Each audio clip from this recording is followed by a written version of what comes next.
तो हम देखते हैं शिंग दरवाज़ा खोलता है जहाँ पर उसकी फियोंसे आई थी जिसका नाम जेसिका है। शिंग उसे देखकर बिल्कुल भी खुश नहीं होता। जेसिका कहती है क्या हुआ, तुम मेरा वेलकम नहीं करोगे? शिंग कहते नहीं, ऐसी बात नहीं है। वैसे भी मुझे तुमसे कुछ बात करनी थी। जेसिका कहती है क्या बात करनी थी? शिंग फिर उसे बता देता है कि वो किसी पर्सन को लाइक करता है और वो उसके साथ शादी नहीं कर सकता। जेसिका कहने लगती है कि तुम मेरे साथ ऐसा नहीं कर सकते, तुम्हें भी पता है कि हम दोनों को फ्रीडम इस शादी के बाद ही मिल सकती है। और देखो, मैं प्रॉमिस करती हूँ जब हमारी शादी हो जाएगी उसके बाद तुम जो चाहोगे मैं तुम्हें करने दूंगी। और तुम जिसे प्यार करते हो तुम उसे ये बात समझा देना, अगर वो तुमसे प्यार करता है तो वो ज़रूर तुम्हारी बात समझेगा। शिंग कहता है अभी तो मुझे ये भी नहीं पता है कि वो मुझे लाइक करता भी है या नहीं, और अगर करता भी है तो मैं नहीं चाहता कि वो ये सब सहे मेरी वजह से। उसने अपनी लाइफ में बहुत कुछ सहा है, उसके बाद भी उसने कभी गिव अप नहीं किया, तो मैं कैसे गिव अप कर सकता हूँ? जेसिका कहती है ऐसा लगता है कि तुम उसे बहुत ज़्यादा प्यार करते हो। शिंग कहता है हाँ, जब मुझे पता लगा कि मुझे उससे प्यार है तब तक बहुत देर हो चुकी थी और मैं पूरी तरीके से उसके प्यार में पड़ चुका था। इधर हम देखते हैं यंग को जो बार बार जोनाथन से पूछ रहा था कि ये लड़की है कौन। जोनाथन उसे ऊपर ले जाता है। यंग कहता है अब बताओगे वो प्रीटी लड़की कौन थी? जोनाथन कहता है क्या तुम्हें वो लड़की प्रीटी लग रही थी? यंग कहता है हाँ प्रीटी है। उसके बाद जोनाथन को जेलसी होने लगती है तो वो कहने लगता है क्या मुझसे भी ज़्यादा प्रीटी थी? यंग कहता है तुम पागल हो गए हो, तुम लड़के हो और वो लड़की, तुम उसके साथ खुद को कंपेयर क्यों कर रहे हो? तभी जोनाथन को जेसिका का मैसेज आता है। वो जेसिका के पास जाता है। जेसिका जोनाथन से पूछती है कि वो लड़का कौन है जिसे शिंग पसंद करता है। जोनाथन कहता है नहीं, शिंग किसी को भी पसंद नहीं करता। जेसिका कहती है शिंग ने मुझे बता दिया है तो तुम्हें छिपाने की ज़रूरत नहीं है। जोनाथन कहता है सच में मुझे इसके बारे में कुछ भी नहीं पता। जेसिका कहती है अगर तुम नहीं बताओगे तो तुम्हें क्या लगता है मुझे पता नहीं चलेगा? इधर हम शाओ को देखते हैं जिसे हेल्थ सेंटर में रख लिया जाता है डीफ लोगों की केयर करने के लिए। वो अपना काम ही कर रहा होता है। तभी वहाँ पर जेसिका आती है। जेसिका शाओ को बड़े ही ध्यान से देखती है, उसके बाद कहती है उसकी आंखों में आंखें डाल के कि थैंक यू सो मच मेरे फियोंसी का इतना अच्छे से ध्यान रखने के लिए, और वो वहाँ से चली जाती है। जैसे कि आप सब जानते हैं कि शाओ को लिप रीडिंग आती है तो उसने उसके लिप्स रीड कर लिए थे जब वो फियोंसी कह रही थी। शव अपने घर जा रहा होता है तभी रास्ते में उसे शिंग मिलता है। शिंग उससे पूछ रहा होता है कि तुम्हारा पहला दिन कैसा गया। शाह उसे इग्नोर करने लगता है। शिंग कहता है क्या हुआ, क्या तुम मुझसे गुस्सा हो? देखो मैंने तुम्हें प्रपोज किया पर इसका मतलब ये नहीं है कि तुम मुझे इग्नोर करोगे। अगर तुम मुझे पसंद नहीं करते हो तो हम जस्ट फ्रेंड्स बनकर रह सकते हैं। शाह उसे साइन लैंग्वेज में कहता है जब तुम्हारी फियोंसी है तो तुमने मुझे क्यों कहा कि तुम मुझे लाइक करते हो, और वहाँ से जाने लगता है। शिंग उसे रोकता है और कहता है तुम्हें ये सब कैसे पता चला? शाह गुस्से में अपने घर जाने लगता है। शिंग भी उसके पीछे पीछे जा रहा था। वो दोनों शाह के घर तक पहुंच जाते हैं जहाँ पर मॉम भी दरवाजे पर आ जाती हैं। उन्हें देखकर शिंग डर जाता है क्योंकि वो काफ़ी ज़्यादा डरावनी लग रही थी। फिर तीनों अंदर आ जाते हैं जहाँ पर मॉम ने अब अपने कपड़े चेंज कर लिए थे। शाओ अपने रूम में होता है और शिंग बाहर बैठा था। शाओ फिर अपने रूम से बाहर आ जाता है जहाँ मॉम कहने लगती हैं कि तुम्हारा दोस्त यहाँ पर बाहर बैठा है और तुम अपने रूम में क्या कर रही हो? शिंग जाता है मॉम के पास और कहता है नहीं नहीं आंटी जी, गलती मेरी ही है, मुझे माफ़ करना। मॉम कहते हैं नहीं, तुम्हें सॉरी बोलने की ज़रूरत नहीं है। मैं खुश हूँ इसे इस तरीके से देखकर, यानी कि गुस्से में देखकर, क्योंकि शाओ हमें बस अपना एक ही इमोशन दिखाता है और वो है उसकी हंसी, उसकी स्माइल। वो हमारे सामने हमेशा हंसते ही रहता है, अपने नेगेटिव इमोशन कभी भी नहीं दिखाता है ताकि हमें हर्ट ना हो। पर आज इसे गुस्से में देख के मुझे अच्छा लग रहा है। तभी वो बेहोश हो जाती हैं। शिंग फटाफट से उन्हें संभालता है और शाओ को आवाज़ लगाता है पर शाओ को तो सुना ही नहीं देता। शिंग एम्बुलेंस बुला लेता है। तभी शाओ की नज़र पीछे जाती है और वो अपनी मॉम को बेहोश देखकर फटाफट से उनके पास चला जाता है।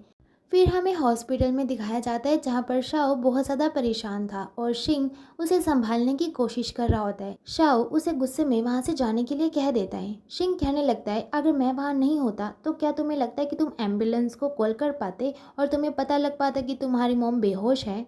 मुझे तो लगा था कि तुमने इस बात को मान लिया है कि तुम सुन नहीं सकते हो, पर नहीं, तुम तो बस प्रिटेंड कर रहे हो स्ट्रॉन्ग बनने का। शाओ तुम सुन नहीं सकते हो, इसीलिए तुम्हें प्रिटेंड करने की ज़रूरत नहीं है। शाओ को बहुत ज़्यादा गुस्सा आता है और वो शिंग को मारता है और कहता है कि अच्छा तो तुम चाहते हो कि मैं तुम्हें थैंक्स बोलूं, अपना सिर झुकाऊं? तुम्हें लगता है कि मैं अपनी खुशी से डीफ बना? मैं डीफ बनना चाहता था। अगर बचपन में मैं बीमार नहीं होता तो आज मैं भी सुन पाता, मुझे भी आसानी से जॉब मिल पाती, और मेरी मॉम जब बेहोश होती तो मैं एम्बुलेंस को खुद कॉल कर पाता। शाओ ये सब बोलते हुए काफ़ी ज़्यादा रोने लगता है और फिर कहने लगता है कि मैं ऐसा क्या करूं कि मैं फिर से सुन पाऊं। उसे इतना ज़्यादा रोता देखकर शिंग उसे संभालने लगता है। फिर हम देखते हैं रात में जहाँ पर शाओ ने अपनी मॉम को लेटा दिया था और फिर वो चला जाता है अपने बेड पर जहाँ पर शिंग भी बैठा था। शिंग उसे लिखकर कहता है कि मैंने जो कुछ भी बोला उसके लिए मुझे सॉरी फील नहीं हो रहा है, क्योंकि मुझे लगता है कि मैंने कुछ भी गलत नहीं बोला है। मुझे हमेशा से लगता था कि तुम बहुत ज़्यादा स्ट्रांग हो और तुम्हारी कोई वीकनेस नहीं है, पर आज जब मैंने तुम्हारी वीकनेस देखी तो मुझे खुशी हुई। तुम कहते हो कि डीफ पर्सन सुनने के अलावा कुछ भी कर सकता है। हाँ, वो कर सकता है, पर तुम्हें ये बात प्रूव करने के लिए हमेशा ही स्ट्रांग बनने का नाटक करने की ज़रूरत नहीं है। अगर तुम किसी की हेल्प लेते हो तो तुम कम स्ट्रांग नहीं हो जाते हो। दुनिया के सामने चाहे ही तुम स्ट्रांग बनो, लेकिन मेरे सामने तुम वीक बन सकते हो। मैं तुम पर हंसूंगा नहीं, क्योंकि सच तो ये है कि मैं तुमसे भी ज़्यादा वीक हूँ। पर मुझ में सिर्फ एक ही अच्छी चीज़ है कि मेरे अंदर बहुत ज़्यादा पेशेंस है। तुम्हें कभी भी वीक फील हो तो तुम मुझे देख लेना, क्योंकि मैं तो तुमसे भी ज़्यादा वीक हूँ। शिंग ने ये सारी बातें अपने फ़ोन में लिखी हुई थी जो कि शाओ पढ़ रहा था, पर इसके साथ साथ शिंग ये सब बोल भी रहा था और मॉम ने शिंग की सारी बातें सुन ली थी और ये सब सुनकर वो काफ़ी ज़्यादा इमोशनल हो जाती हैं। फिर नेक्स्ट हम देखते हैं शाओ लेटा होता है, उसके पास शिंग आता है और उसके गालों को टच करके कहता है सब कुछ ठीक हो जाएगा। शाओ उठ जाता है और वो उसकी तरफ पीठ करके लेट जाता है। शिंग पीछे से उसे हग कर लेता है। इधर उसे उसकी फियोंसी जेसिका की कॉल आ रही थी, पर उसे सुनाई ही नहीं देता। मॉर्निंग में हम देखते हैं शाओ उठता है और देखता है शिंग ने उसे हग किया हुआ है और वो पूरी तरीके से ब्लैंकेट में कवर था। वो ब्लैंकेट को हटा के शिंग की तरफ देखता है। शिंग फटाफट से फिर से ब्लैंकेट ले लेता है। शाओ को शिंग इस वक्त काफ़ी ज़्यादा क्यूट लग रहा होता है और वो स्माइल करने लगता है। फिर वहाँ पर डैड आ जाते हैं और शाओ की मॉम से कहने लगते हैं कि तुम ठीक तो हो, शाओ कहाँ पर है। शिंग की आंख खुल जाती है और वो कहने लगता है कि इतना शोर कौन मचा रहा है। शाओ के डैड पर्दा हटाते हैं और शिंग और शाओ को साथ में एक ही बेड पर देखते हैं। शिंग और शाओ के डैड एक दूसरे को ग्रीट करते हैं। उसके बाद हम बाहर देखते हैं शिंग और शाओ को, जहाँ पर शाओ के डैड शिंग को थैंक्स बोल रहे होते हैं और कह रहे होते हैं कि जब शाओ की मॉम ठीक हो जाएगी तो एक बार हमारे घर डिनर के लिए ज़रूर आना, मैं अच्छे से तुम्हें थैंक्स कहना चाहता हूँ। और वो मॉम के पास चले जाते हैं। फिर शिंग चला जाता है। शाओ और डैड मॉम के पास बैठे होते हैं। मॉम शाओ से कहती हैं कि कल रात जब मैंने शिंग की बात सुनी तो मैं काफ़ी ज़्यादा इमोशनल हो गई थी। शाओ कहता है कि आपने सब सुन लिया। मॉम कहती है हाँ, मैंने सब सुन लिया था। डैड कहते हैं क्या सुन लिया था, रात में क्या हुआ था। फिर शाओ की मॉम बताती हैं कि हमारा लड़का शाओ हमेशा ही ये प्रिटेंड करता है कि वो काफ़ी ज़्यादा स्ट्रोंग है।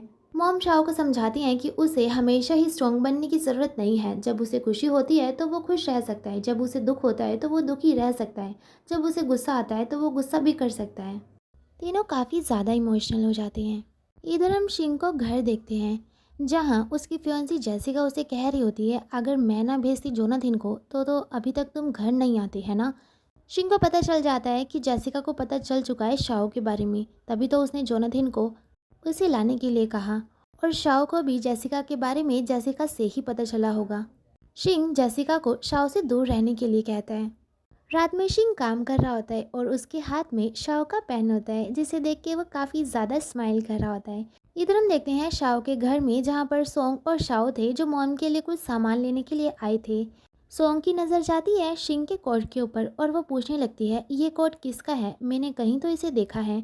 शाओ कहता है ये शिंग का है, जब शिंग मेरे साथ हॉस्पिटल गया था तो वो इसे ले जाना भूल गया।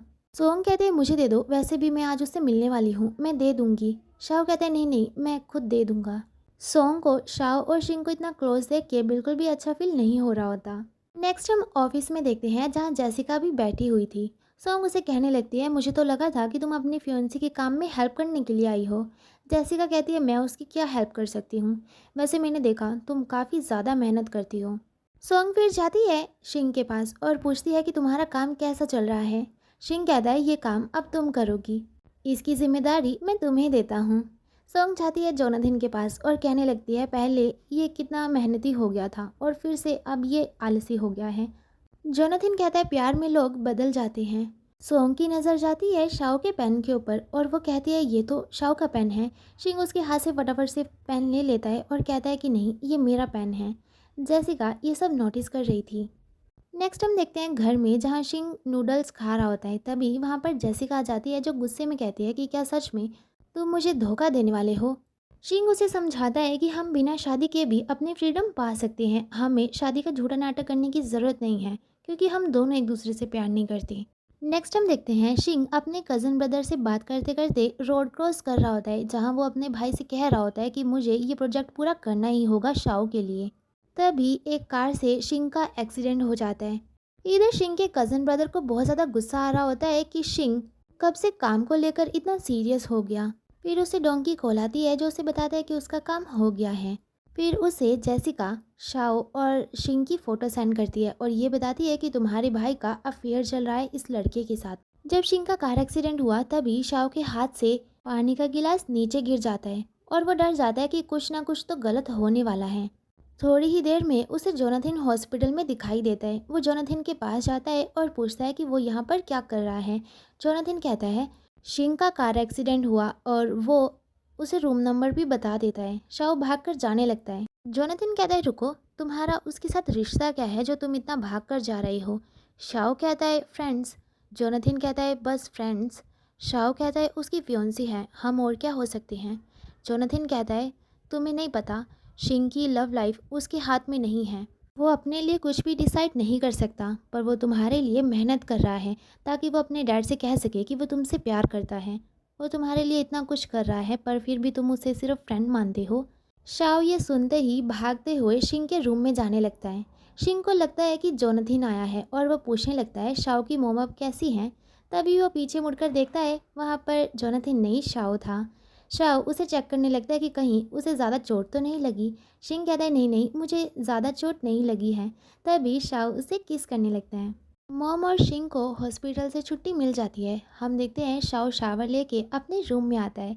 शाओ देखता है शिंग ने उसे मैसेज किया हुआ था कि तुम्हारी मॉम अब कैसी हैं। शाओ स्माइल करने लगता है। वो रिप्लाई करने वाला था तभी शाओ की मॉम आ जाती हैं जिनके हाथ में शिंग का कोट था। वो कहती हैं कि मैंने इसे वॉश कर दिया है, तुम इसे शिंग को वापस कर सकते हो। शाओ कहने लगता है कि मॉम आपको घर के काम करने की ज़रूरत नहीं है, अभी अभी तो आपको हॉस्पिटल से छुट्टी मिली है, घर के काम मैं कर लूँगा। मॉम कहती है नहीं नहीं, मैं अब ठीक हूँ। और वो कहने लगती हैं कि बेटा, शाओ की मॉम कहती हैं तुम दोनों सिर्फ फ्रेंड्स हो या फिर इससे ज़्यादा कुछ हो, क्योंकि उस रात शिंग ने जो कुछ भी कहा वो सुनकर मुझे बिल्कुल भी नहीं लगा कि तुम दोनों सिर्फ फ्रेंड्स हो। शाओ कहने लगता है कि मैं शिंग को लाइक करता हूँ और शिंग भी मुझे लाइक करता है। मॉम बहुत ज़्यादा खुश हो जाती हैं और कहती है तो फिर तुम मुझे शिंग से कब अच्छे से मिलवाने वाले हो। शाओ को जोनाथन की बात याद आती है कि शिंग अपने लाइफ डिसीजन खुद नहीं ले सकता, इसीलिए वो मॉम से कहता है कि अभी हमारे रिश्ते में कुछ इश्यूज चल रही हैं। मॉम कहती है कोई बात नहीं, पर अगर कोई ज़्यादा बड़ी प्रॉब्लम हो तो मुझे बताना, मैं उसे किडनैप करके तुम्हारे पास ले आऊँगी। तुम्हारे डैड के साथ भी मैंने ऐसा ही किया था। तभी डैड भी आ जाते हैं और कहते हैं मेरे बारे में क्या बात चल रही है। दोनों अपने मुंह पर फिंगर रख लेते हैं। मॉम कहती है डैड से कि चलो चलो साथ में मूवी देखते हैं, और वो शाओ से कहते हैं कि शिंग को डिनर के लिए बुलाना। इधर शिंग बहुत ज़्यादा परेशान होता है कि शाओ ने अभी तक रिप्लाई क्यों नहीं किया। जोनाथन और जेसिका साथ में बैठी थी जहां जेसिका जोनाथन से कह रही होती है कि तुमने अभी तक उसे पकड़ा नहीं जिसने कार एक्सीडेंट किया था। जोनाथन कहता है पकड़ना हमारा काम नहीं है, क्रिमिनल्स को पकड़ना पुलिस ऑफिसर का काम है। वैसे शिंग बहुत लकी है कि वो बच गया।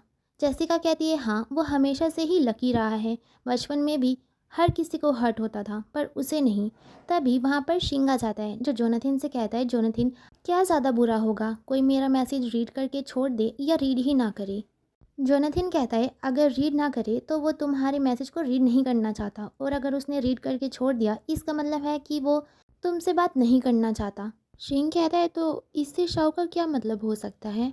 जेसिका जो पीछे ही बैठी थी वो कहने लगती है कि तुम में इतने गट्स आ गए हैं, मेरे सामने ही तुम चीटिंग कर रहे हो।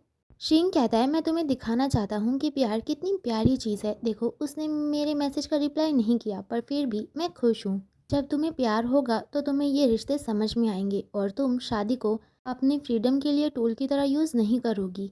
जेसिका कहने लगती है पर मुझे तो प्यार है, मैं तुम्हें पसंद करती हूँ बहुत ज़्यादा। तभी शिंग को शाओ का मैसेज आ जाता है कि मेरी मॉम ठीक है और वो तुम्हें डिनर के लिए बुला रही हैं। शिंग बहुत ज़्यादा खुश हो जाता है और कहता है देखो शाओ ने मुझे डिनर के लिए बुलाया है। शिंग वहाँ से चला जाता है। जोनाथन को जेसिका पर हंसी आ जाती है। नेक्स्ट हम देखते हैं जोनाथन को जो बार में बैठा हुआ था। तभी उसकी नज़र जाती है यांग के ऊपर, जो वहाँ पर काम कर रहा था। वो बारटेंडर से पूछता है कि यांग यहाँ पर क्या कर रहा है।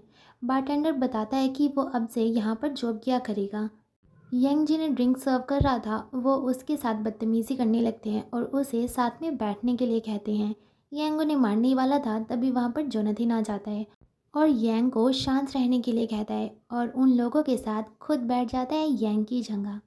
यंग को बहुत अच्छा लगता है। उसके बाद हम देखते हैं 3 घंटे बाद यंग का काम ख़त्म हो जाता है और वो बाहर आता है। जोनाथन भी अभी तक वहीं पर था। यंग जोनाथन से पूछता है कि तुम अभी तक यहाँ पर क्या कर रहे थे, क्या तुम मेरा इंतज़ार कर रहे थे। जोनाथन कहता है नहीं नहीं, मैं तो पीने के बाद रेस्ट कर रहा था। यंग कहता है अच्छा, 3 घंटे तुम रेस्ट कर रहे थे, सीधा सीधा क्यों नहीं कहते कि तुम मुझे याद कर रहे थे। जोनाथन कहता है ये सब छोड़ो, तुम्हें नहीं लगता है कि तुम्हें रेंट पर घर लेने से अच्छा अपने घर वापस चले जाना चाहिए। यंग कहता है मेरे मॉम डैड जिंदा नहीं हैं और जो उनका घर था वो हमारे रिश्तेदारों ने ले लिया। अब मेरे पास कोई घर नहीं है, पर तुम्हें टेंशन लेने की ज़रूरत नहीं है। मैं इतने पैसे अर्न कर लूँगा कि मैं रेंट पर एक घर ले सकूँ। जोनाथन उसे कहता है मुझे भूख लगी है, चलो कुछ खाने के लिए चलते हैं। यंग कहता है पर मुझे भूख नहीं लगी। जोनाथन कहता है पर मुझे तो लगी है, तुम्हें मेरे साथ जाना ही होगा, और वह उसे खाने के लिए ले जाता है। नेक्स्ट हम देखते हैं शिंग शाओ के घर जाने के लिए काफ़ी ज़्यादा एक्साइटेड होता है। वो बार बार कपड़े चेंज करके यंग से पूछ रहा होता है कि बोलो कौन सा अच्छा लग रहा है। जब वो तीसरी बार कपड़े चेंज करता है तो यंग कहता है हाँ ये सही लग रहा है, पर मुझे समझ में नहीं आ रहा है कि तुम इतना ज़्यादा नर्वस क्यों हो रहे हो, तुम तो सिर्फ डिनर करने के लिए ही जा रहे हो। शिंग कहता है तुम नहीं समझोगे, जब तुम्हें किसी से प्यार होगा तब तुम्हें समझ में आएगा। शिंग वहाँ से चला जाता है। यंग प्यार के बारे में सोचने लगता है और उसे बस जोनाथन का चेहरा ही याद आने लगता है और वो कहता है प्यार का नाम सुनते ही मुझे जोनाथन की याद क्यों आ रही है, कहीं नहीं नहीं नहीं। इधर हम देखते हैं शाओ के घर में, जहाँ पर शाओ बार बार बस दरवाजे की तरफ ही देख रहा था और शिंग के आने का इंतज़ार कर रहा था। शिंग के घर में डोरबेल की जगह लाइट ऑन ऑफ होने लगती है, जिससे शाओ को पता लग जाता है कि कोई आया है। शिंग आ जाता है और शाओ खुशी खुशी दरवाज़ा खोलने के लिए जाता है। उसे देखकर वो बहुत ही ज़्यादा खुश हो जाता है। शिंग फ्लावर्स लेकर आया था जो कि वो मॉम को देता है उनकी रिकवरी की खुशी में। मॉम कहती है शिंग तुम तो बहुत ज़्यादा अच्छे हो और तुम बहुत ज़्यादा स्मार्ट भी हो, फ्लावर्स के लिए थैंक्स।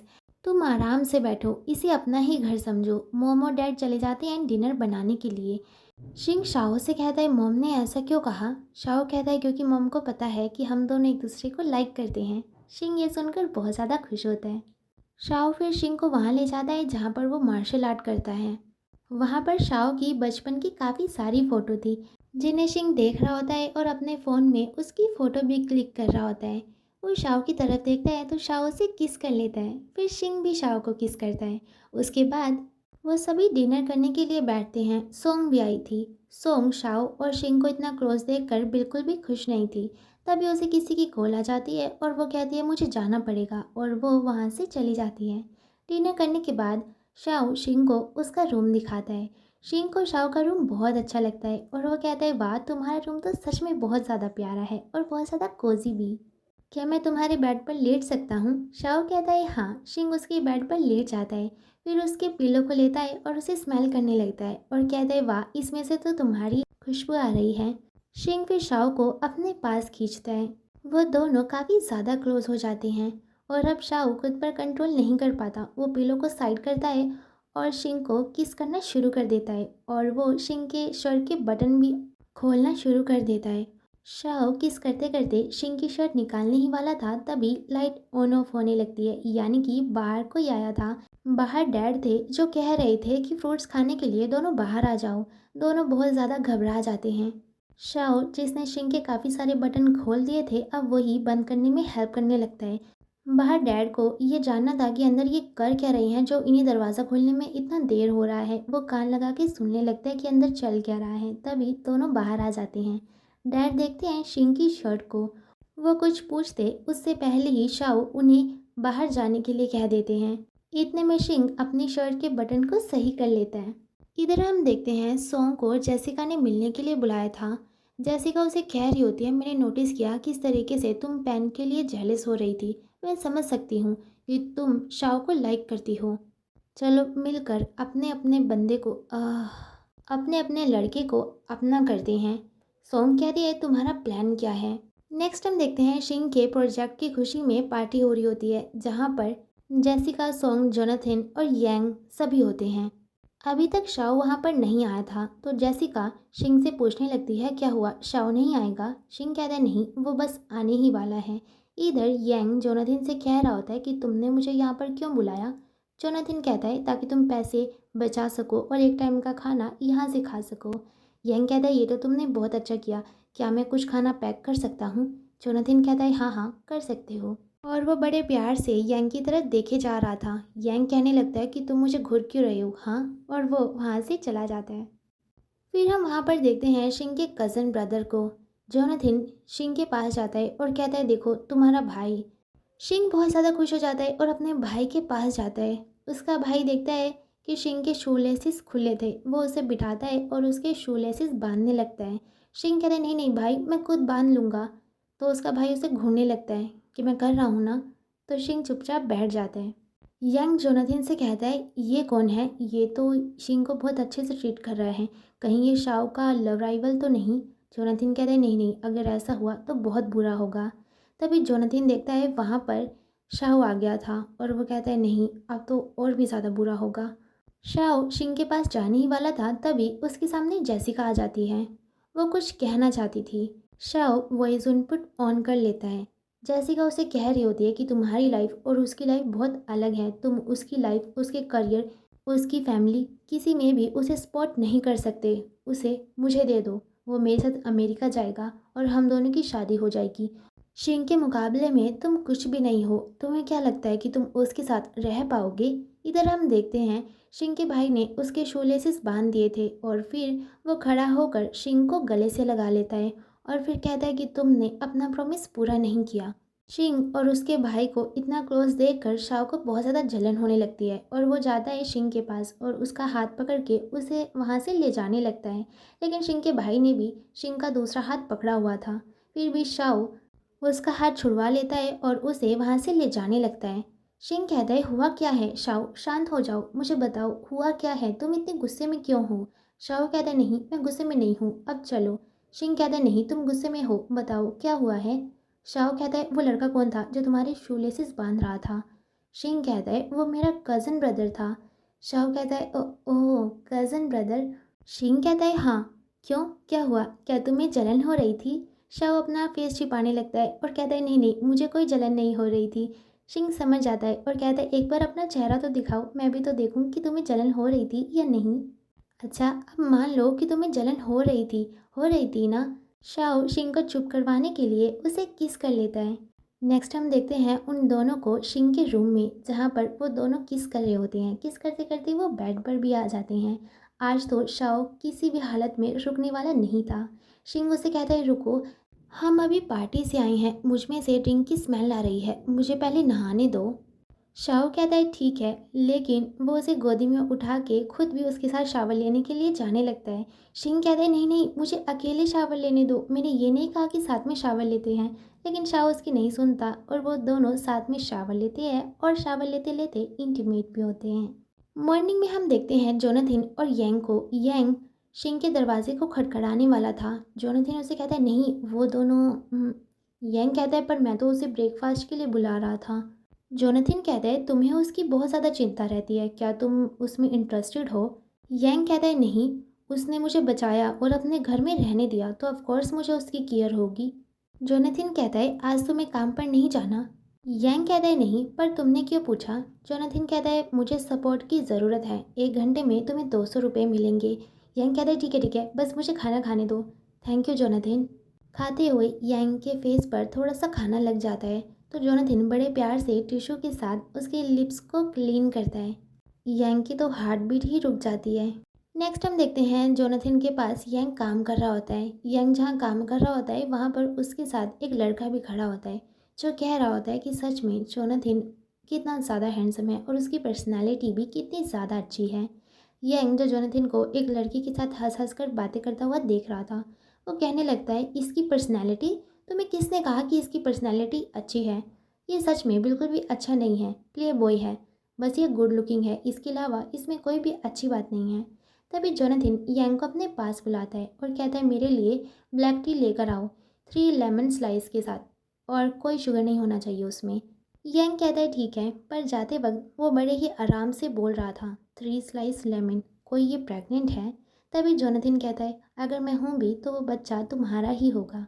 यंग को उनकी फर्स्ट नाइट याद आने लगती है और वो पूरी तरीके से हैरान होता है कि जोनाथन को सुनाई भी कैसे दिया, उसने तो इतना आराम से बोला था। जोनाथन उसके पास जाता है और कहता है कि मेरे सुनने की शक्ति काफ़ी तेज़ है। यंग वहाँ से जाने वाला था लेकिन जोनाथन उसे रोक लेता है। यंग की दिल की धड़कनें बढ़ जाती हैं और वह किसी तरीके से खुद को जोनाथन से दूर करके वहाँ से चला जाता है। इधर हम देखते हैं जेसिका और सॉन्ग को, जहाँ पर सॉन्ग ड्रिंक लेने के लिए गई होती है। इतने में जेसिका अपनी मॉम से बात कर रही होती है और कह रही होती है कि आपको मेरे लिए डेट्स फिक्स करने की ज़रूरत नहीं है, मैं शादी शिंग से ही करूँगी। और वो कॉल कट करके फ़ोन को जोर से फेंकने लगती है। सॉन्ग आती है और कहती है कि तुम्हारे फ़ोन की कोई गलती नहीं है तो तुम उस पर गुस्सा क्यों निकाल रही हो। जेसिका कहती है मेरे पास इतने पैसे हैं कि मैं नया फ़ोन ले सकूँ। फिर जेसिका कहती है शिंग ने मेरा सारा प्लान ख़राब कर दिया, उससे ऐसे कैसे किसी से प्यार हो सकता है। सोहम कहती है तुम्हें आज तक किसी से प्यार नहीं हुआ, इसीलिए तुम्हें इन सब के बारे में नहीं पता। प्यार हमें कभी भी किसी से भी हो जाता है, उसके ऊपर हमारा कोई कंट्रोल नहीं होता।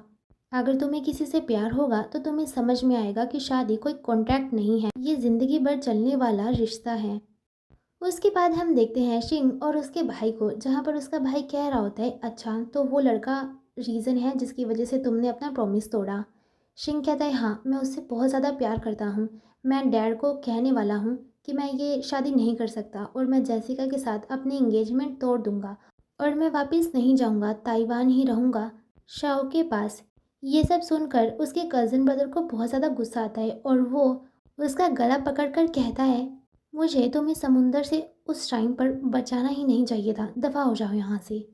नेक्स्ट हम देखते हैं शिंग बैठा होता है, उसके पास शाओ आता है। शाओ शिंग को देखकर कहता है तुम रो रहे थे। शिंग कहता है नहीं नहीं मैं नहीं रो रहा था।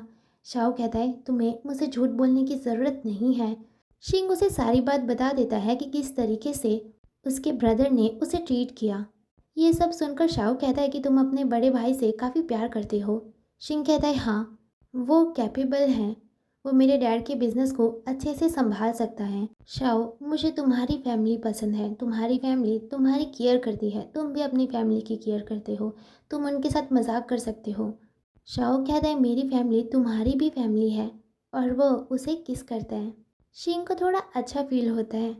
नेक्स्ट हम देखते हैं शिंग कुछ फाइल्स रेडी करता है और जोनाथन से कहता है ये मेरे भाई को दे देना और जाने लगता है। जोनाथन कहता है क्या सच में तुम अमेरिका जाने वाले हो चेयरमैन से बात करने के लिए। शिंग कहता है हाँ मैं अपने डैड को सब कुछ बता दूंगा, आज तक मैंने उन्हें फेस करने की हिम्मत नहीं करी है पर शाओ के लिए मैं ये करना चाहता हूँ। जोनाथन को शिंग की यह हिम्मत काफ़ी ज़्यादा अच्छी लगती है और वो उसके लिए खुश होता है। फिर वहाँ पर यांग आ जाता है और जोनाथन से कहता है क्या तुम भी शिंग के साथ अमेरिका जाने वाले हो। जोनाथन कहता है क्यों, क्या तुम मुझे मिस करने वाले हो। यांग कहता है नहीं नहीं तुम्हें कौन मिस करेगा, और वो वहाँ से चला जाता है। इधर शिंग शाओ को मैसेज करता है कि मैं तुम्हें पिक करने के लिए आने वाला हूँ और वो बोल रहा होता है कि जब हम प्यार में होते हैं तो छोटी छोटी चीज़ें कितनी ज़्यादा स्पेशल हो जाती हैं, हमारा आम सा दिन कितना ज़्यादा खास हो जाता है। नेक्स्ट हम शिंग और शाओ को शाओ के रूम में देखते हैं जहाँ दोनों किस कर रहे थे। तभी डैडू ने आवाज़ लगाते हैं कि डिनर रेडी है। वो दोनों फिर से किस करते हैं। उसके बाद शिंग कहता है डिनर करने के बाद तुम मेरे साथ मेरे घर चलना। शाओ कहता है ठीक है। नेक्स्ट हम देखते हैं मॉर्निंग में शिंग के घर, जहाँ पर शिंग ने शाओ के लिए ब्रेकफास्ट रेडी कर दिया था और वो ब्रेकफास्ट के बारे में बोल रहा होता है कि ये सब मैंने बनाया है और मेरे हाथ का खाना सिर्फ उन्हीं को नसीब होता है जिन्हें मैं चूज़ करता हूँ। वो बोले जा रहा था और शाओ बड़े ही प्यार से उसकी तरफ देख रहा था। फिर वो उसके एडम एप्पल को टच करता है। शिंग चुप हो जाता है। शाओ उसे फिर से बोलने के लिए कहता है। शिंग उसका नाम लेने लगता है और बार बार बस शाओ शाओ ही कर रहा था। शाओ उसकी नेक को टच करके अपने नाम को फील करता है। नेक्स्ट हम देखते हैं शाओ के घर में, जहाँ पर सभी फ्रूट्स खा रहे थे। वहाँ पर सॉन्ग भी थी। सॉन्ग शिंग और शाओ को इतना क्लोज देख के थोड़ा सैड हो रही होती है। शाओ अंदर चला जाता है। सॉन्ग शिंग से कहती है तुम्हारी प्रॉब्लम सॉल्व हो गई। मॉम और डैड दोनों की तरफ देखने लगते हैं। शिंग कहता है वो बिज़नेस की बात कर रही हैं। सोंग कहती है हाँ हाँ मैं बिज़नेस की बात कर रही हूँ। शिंग मैं तुमसे बात करना चाहती हूँ, क्या पता मेरे पास तुम्हारी प्रॉब्लम का कोई सल्यूशन हो। दोनों बाहर चले जाते हैं, जहाँ पर सोंग शिंग से कहती है तुम शाओ के लिए सीरियस तो हो ना। देखो, वो कभी भी सुन बोल नहीं पाएगा, तो तुम उससे एक्सपेक्ट मत करना कि फ्यूचर में वो बोलने लगे। चाहे कुछ भी हो जाए, उसे ब्लेम मत करना कि वो सुन नहीं सकता है। वो गलती मत करना जो मैंने की थी, उसे हर्ट मत करना जैसे मैंने किया था। शिंग कहता है तुमने उसके साथ क्या किया था। सोंग उसे कुछ नहीं बताती, पर अगर आपने पार्ट 1 देखा है तो आपको पता होगा 6 साल पहले सोंग और शाओ के बीच में क्या हुआ था। शिंग कहता है मुझे नहीं पता कि तुमने किस तरीके से शाओ को हर्ट किया होगा, पर मैं उससे प्यार करता हूँ। मुझे उसके ना बोलने से कोई भी प्रॉब्लम नहीं है। मुझे वो शाओ पसंद है जो सुन नहीं सकता, जो बोल नहीं सकता, और मैं कभी नहीं एक्सपेक्ट करता कि वो फ्यूचर में बोलने लगेगा। सोंग कहती है बोलना बहुत आसान है, मैं तुम्हारे एक्शन से देखूंगी कि तुम जो बोल रहे हो वो कर भी सकते हो या फिर नहीं। शिंग कहता है ओ तो मेरी सिस्टर इन लॉ डिफ़िकल्ट है। सोंग ये सुनकर स्माइल करती है और फिर कहती है हाँ बहुत ज़्यादा, और अगर तुमने शाओ को हर्ट किया तो मुझसे बुरा कोई नहीं होगा। शाओ के पेरेंट्स से कह देना कि मैं आज रात अपने घर ही सोऊंगी। और वो अपने आंसू साफ करते हुए वहाँ से चली जाती है। फिर शाओ भी शिंग के पास आता है। शिंग शाओ से पूछता है कि सोंग और उसके बीच में क्या हुआ था। शाओ उसे बता देता है कि 6 साल पहले उन दोनों के बीच में क्या हुआ था। शिंग ये सब सुनकर कहता है ओह तो अगर वो इंसिडेंट नहीं हुआ होता तो अब भी तुम दोनों डेट कर रहे होते, और क्या पता तुम दोनों की शादी भी हो गई होती। शाओ कहता है पता नहीं, शायद। शिंग शाओ को किस करता है और कहता है ये तो अच्छी बात है कि अब तुम डेट नहीं कर रहे हो, वरना मुझे तुम नहीं मिलते।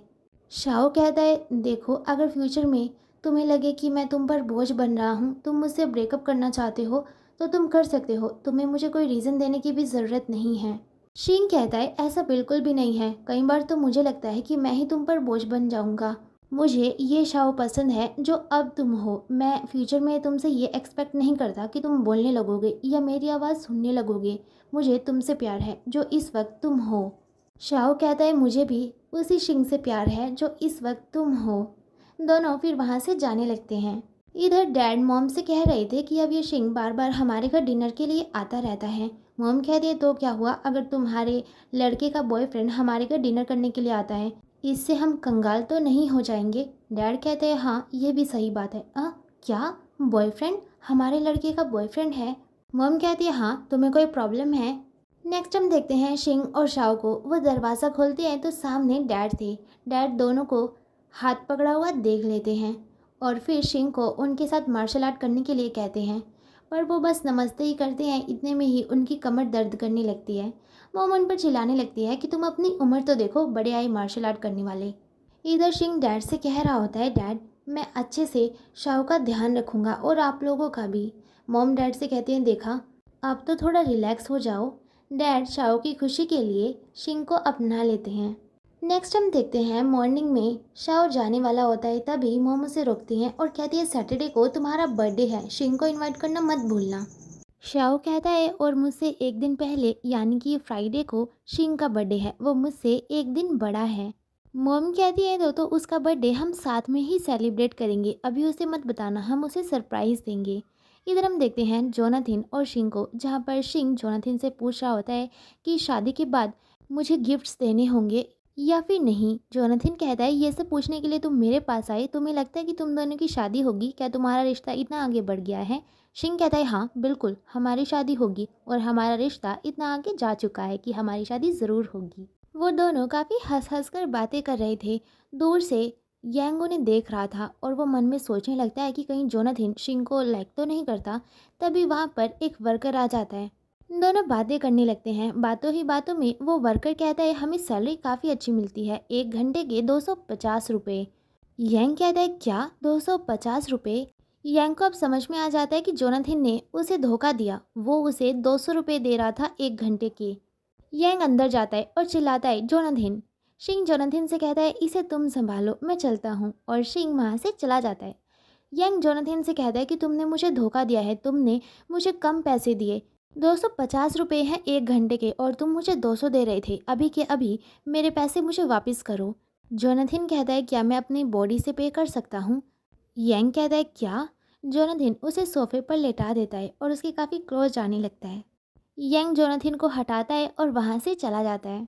इधर हम देखते हैं सोंग और जेसिका को, जहाँ पर सोंग कह देती है कि अब वो कोई हेल्प नहीं कर सकती और वो बताती है कि वो पहले से ही उसके प्लान में कोई हेल्प नहीं करने वाली थी। वो तो बस जानना चाहती थी कि कहीं जेसिका शाओ को हर्ट ना कर दे, इसीलिए वो उसके प्लान में शामिल हुई थी।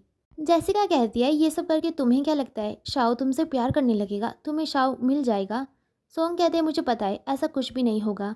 जेसिका कहती है क्या मैं शाओ को बताऊं कि तुमने क्या किया उसके लिए। सोंग कहते हैं नहीं, इसकी ज़रूरत नहीं है। तुमने कभी किसी से प्यार नहीं किया, इसीलिए तुम्हें नहीं पता जब हम हमारे प्यार को खुश देखते हैं तो हमें खुशी होती है, भले ही वो किसी और के साथ खुश हो। और हाँ, मैं तुम्हें पहले ही वार्निंग दे दूँ, अगर तुमने शाओ को हर्ट करने की कोशिश की तो मुझसे बुरा कोई नहीं होगा। जेसिका कहती है ओ, मैं तो डर गई। सोंग कहती है मुझे पता है तुम डरी नहीं हो। जेसिका कहती है अच्छा ठीक है, अब तुमने मुझे धोखा दिया है तो माफ़ी के तौर पर मुझे कॉफ़ी पिलाओ। सोंग कहती है कॉफ़ी छोड़ो, मैं तुम्हें मील खिलाऊंगी, लेकिन तब जब तुम शादी के बिना अपने दम पर फ्रीडम पालोगी। जेसिका कहती है याद रखना। सोंग कहती है बिल्कुल। इधर शिंग के कज़न भाई ने शाओ को किडनैप कर लिया था। शिंग काफ़ी परेशान होता है कि शाओ की कॉल लग क्यों नहीं रही है, क्योंकि आज तो उन्हें बर्थडे सेलिब्रेट करने के लिए जाना था। जोनाथन कहता है ज़्यादा टेंशन लेने की ज़रूरत नहीं है, क्या पता उसका फ़ोन डेड हो गया हो। शिंग को कॉल आती है और उसके बाद हम शिंग को भी उसके भाई के पास देखते हैं। उसका कज़न ब्रदर कहता है बचपन में हम दोनों डूबने वाले थे, तब सभी बस तुम्हें बचाने की कर रहे थे, किसी ने भी मुझ पर ध्यान नहीं दिया, अगर तुम नहीं कहते तो मैं उसी दिन डूबकर मर जाता। मुझे पता है मेरी फैमिली में मेरी सबसे ज़्यादा केयर तुम करते हो, पर आज देखते हैं कि आज तुम मुझे बचा पाते हो या नहीं। इस गन में एक ही बुलेट है, तुम सिर्फ एक ही पर्सन को बचा सकते हो, मुझे या शाओ को। फिर हमें वो सीन दिखाया जाता है जब शाओ को उसके भाई ने किडनैप कर लिया था। उसका भाई कह रहा होता है कि तुम शिंग के लायक नहीं हो। शाओ कहता है पर शिंग ने मुझे चूज़ किया है। उसका भाई कहता है नहीं, उसने तुम्हें चूज़ नहीं किया है, तुम बस एक बहाना हो। चलो देखते हैं जब हम दोनों डेंजर में होंगे तो वो किसे बचाएगा। फिर शिंग अपने कज़न ब्रदर को मना कर रहा होता है कि वो किसी को भी शूट नहीं कर सकता। तो इसका भाई शाओ के ऊपर गन रख देता है और कहता है अगर तुम शूट नहीं करोगे तो मैं अभी के अभी शाओ को मार डालूंगा। शिंग खुद को ही मारने लगता है। फिर हमें पास्ट का सीन दिखाया जाता है जहाँ पर शाओ ने आंसर किया था कि वो हम दोनों में से किसी को भी चूज़ नहीं करेगा, वो खुद को ही सेक्रीफाइस कर देगा। शिंग शूट करने ही वाला था लेकिन शाओ उसे रोक देता है। शिंग शाओ के आगे खड़ा हो जाता है ताकि उसका कज़न ब्रदर शाओ को हर्ट ना कर सके और कहता है प्लीज़ इसे हर्ट मत करो, मैं इसे बहुत ज़्यादा प्यार करता हूँ। उसका भाई कहने लगता है कि तुम्हें वो चीज़ क्यों नहीं चाहिए जिसके लिए मैं इतनी मेहनत कर रहा हूँ, तुम मेरे साथ कम्पीट क्यों नहीं कर रही हो, तुम इतनी आसानी से गिव अप कैसे कर सकते हो, वो भी उस चीज़ के लिए जिसके लिए मैंने तुम्हें मारने की भी कोशिश की। शिंग कहता है पर मैं तो जिंदा हूँ।